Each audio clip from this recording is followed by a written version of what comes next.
NGO কমিয়ে কৃষকের কাছে কৃষি ঋণ পৌঁছাতে ব্যাংকিং ব্যবস্থায় ঋণের টাকা বিতরণ করার কথা জানিয়েছে বাংলাদেশ ব্যাংক। ঋণ বিতরণে জমির দলিল কিছুটা জটিলতা তৈরি করে জানিয়ে সমস্যা সমাধানেরও আশ্বাস কেন্দ্রীয় ব্যাংকের। তৌহিদুর রহমানের রিপোর্ট।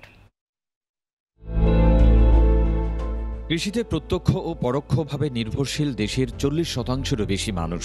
স্বাধীনতার পর থেকে এ পর্যন্ত উদ্ভাবিত হয়েছে 1000 জাত ও 1400 উন্নত কৃষি প্রযুক্তি। ফলে সে সময়কার 7.5 কোটি মানুষের স্থলে এখন 18 কোটি মানুষ হলেও খাদ্যে অনেকটা স্বয়ংসম্পন্ন। বিশ্বে ধান ও সবজি উৎপাদনে তৃতীয়, মাছ ও চা উৎপাদনে চতুর্থ, পাট উৎপাদনে দ্বিতীয় বাংলাদেশ। আলু, পেয়ারা সহ সামগ্রিকভাবে কৃষি উৎপাদন বেড়ে যাওয়ায় সহজে খাদ্যপণ্য পাচ্ছে মানুষ। আর সরকার তথা বাংলাদেশ ব্যাংকের ঋণ সহায়তা এসব পণ্য উৎপাদনে ইতিবাচক ভূমিকা রাখছে।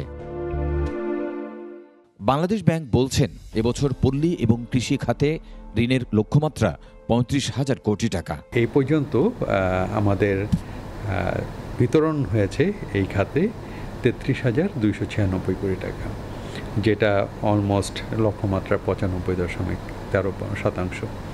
আমরা আশা করছি যে আরও এই তথ্যটা আপনাকে আমি দিচ্ছি মে মাস পর্যন্ত। আমরা আশা করি এই জুন মাসের মধ্যে হয়তো অবশিষ্ট লক্ষ্যমাত্রাটা অর্জন করা সম্ভব হবে। ঋণের 45% ফসল, 25% প্রাণী সম্পদ এবং পোলট্রি খাতে 15% বরাদ্দ রাখা হয়েছে। এই খাতে যে ঋণগুলো যায় এটা আসলে বিভিন্ন পল্লী এবং কৃষি ঋণের, সেটা বিভিন্ন ধরনের ঋণে দেওয়া হয়। এর মধ্যে মূলত 45%ই যায় ফসল উৎপাদনের জন্য। আমরা কিন্তু গত বছরও কৃষি ঋণের যে লক্ষ্যমাত্রা ছিল তার পুরো লক্ষ্যমাত্রাটি অর্জন করেছে এবং সেটা দেওয়া হচ্ছে। ঋণ বিতরণে জমির দলিল কিছুটা জটিলতা তৈরি করে জানিয়ে সমস্যা সমাধানের আশ্বাস কেন্দ্রীয় ব্যাংকের। তো সেই জায়গাটায় হয়তো কিছুটা ব্যারিয়ার থাকতে পারে। ক্রিয়াগত দিক থেকে কিন্তু এটাকে অনেক সহজ করার একটা কার্যক্রম কিন্তু আমাদের আছে। তৌহিদুর রহমান, 21 টেলিভিশন, ঢাকা।